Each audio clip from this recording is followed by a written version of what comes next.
Welcome home, homies. This is Home Alone back at you guys with yet another video. Let's dive into it. The premise of this video is why Home Alone believes that the Video Games Awards is heavily biased, and I really don't take it seriously.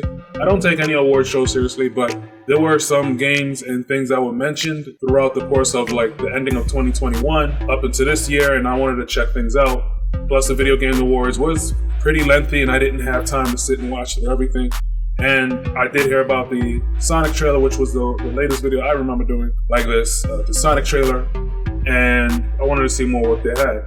They also showed an open world Sonic game, which looked kind of interesting. It looks reminiscent to Breath of the Wild, and who knows? Sonic 3D games haven't been relatively great, but maybe this one will be a game changer for the Sonic franchise. So back in 2020, the game that won Game of the Year was Last of Us 2, despite the game having heavy criticism. Now, the Game of the Year award goes to The Last of Us Part 2. This is bullshit. Hey, watch out! It's been criticized for being a linear game because the game it's a story-driven game where you can literally sit and watch the whole story of the game from start to finish, like a good 10 to 30 hours of it.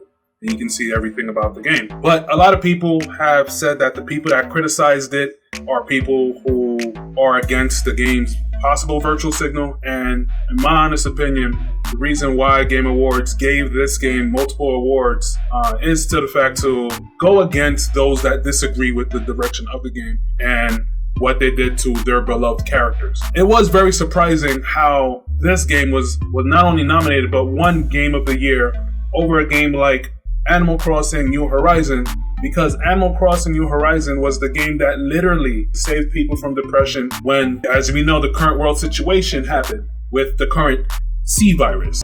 Wait a minute. This is the key to stopping the C virus. It's...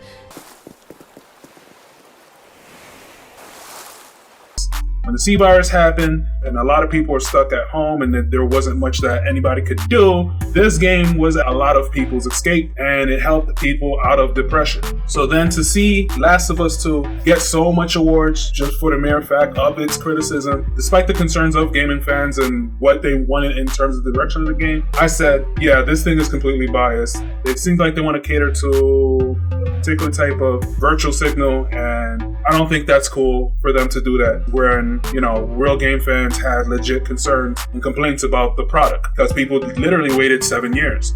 Honestly, the first Last of Us was a completely great game. The multiplayer was amazing as well. But hey, I don't own the Game Awards. I don't make the rules. I just think that the rules are very silly. Like I said earlier, it makes no sense where every year that the Game Awards has been out, the only game that you can find to be the best esports event being LOL World Championships, when there is so much other games. Like literally, if you look at the list, every year that they had a Game Awards, they always gave it to League of Legends, when there are so much other games that are just as great. You know what I'm saying? Like, League of Legends isn't the end-all be-all game for the entire world. You know what I'm saying? There are fighting games, there are racing games, there are party games that have great esports events. So I don't know what makes them determine that. Maybe these games have their hands into the mix for them. Maybe there's some underhand payments going on. Say, hey, make sure my game is up there. But it makes no sense. It makes no sense that a best esports coach would be someone from LOL when we got coaches in the fighting game community. We got coaches in the racing game community. We got coaches in the esports professional sports community like Madden. It makes no sense that you will only give it to like one or two games in the market when there's so much other games. So that's why I'm like, it's kind of biased.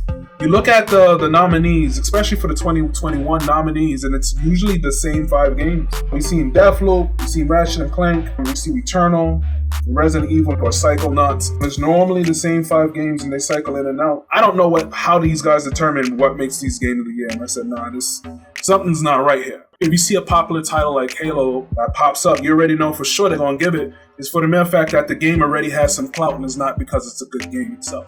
I believe that Apex Legends is a better game than Halo. I tried playing Halo Infinite and I just wasn't feeling it. I actually liked Apex more because it felt like a faster paced game. It was fun. But for Halo, when you see its nomination pop up and it wins an award, it's like, nah, something's not right. You think that Halo is the best just because of that? Nah, fair. It's good to see that they have a new series coming out, but that is my 2 cents on why I personally believe that their categories are a little flawed. It makes no sense for the nomination. They have like best VR games like Resident Evil 4 as a best VR game, despite Resident Evil 7 and like 8 being more recent games. And there is a VR Resident Evil 7 game. I'm not sure why they have the category as family game instead of party game. But like I said, this is not my award show. This is their award show. They make their own rules and they give their awards to wherever they see fit. But me as a content creator, can't just sit here and throw my critiques as I see fit. That's why Home Alone believes that the Game Awards is heavily flawed. Like, there was a point that we had Sonic Fox as the best esports athlete. And that is good to point out because Sonic Fox, although he was in the fighting game community, he didn't just play one fighting game.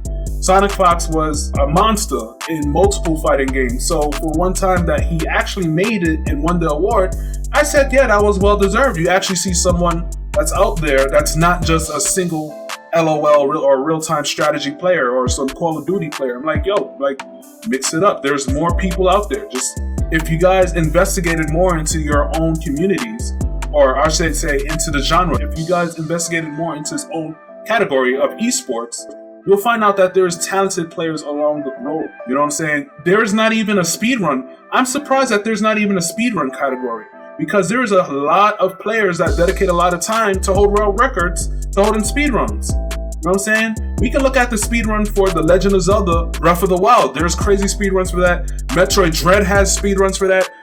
We have speedruns all over the place, but I think it's not acknowledged. It's not acknowledged unless you're playing League of Legends or unless you're playing StarCraft or Call of Duty. Like, come on, man, there's more games out here. Why would you just single yourself to like only the same big 2 games or something like that? Like, yo, there's more games out there.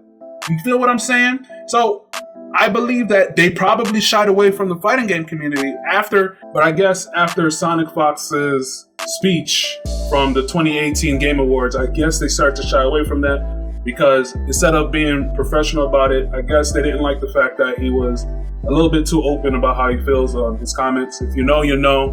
But I think after that, nobody else from the fighting game sector was even looked at, and they continue to give the awards to the same people year in and year out. So that's why Home Alone just stopped caring about the Game Awards from that point. It's good to see that games will always debut. Like, I know the only time Home Alone paid attention to the Game Awards is when they was going to announce something for Smash Brothers. But you already know that Smash Brothers has now done its course, and as of now, it makes no sense to watch the Game Awards, in my honest opinion. But that's what I have at this moment. What do you guys think? Is Home Alone wrong? Do you agree with Home Alone? Or if not, is Home Alone wrong about all of this? Let me know your thoughts down in the comment section below. Like this video, share this video if you find value into it. Also, when you subscribe to the channel, don't forget to hit the bell, so that way you get notified whenever Home Alone does a video. And that's what I have for you guys today. Thank you so much for watching this. I'll see you guys in the next one. Peace. Take it easy. Happy New Year.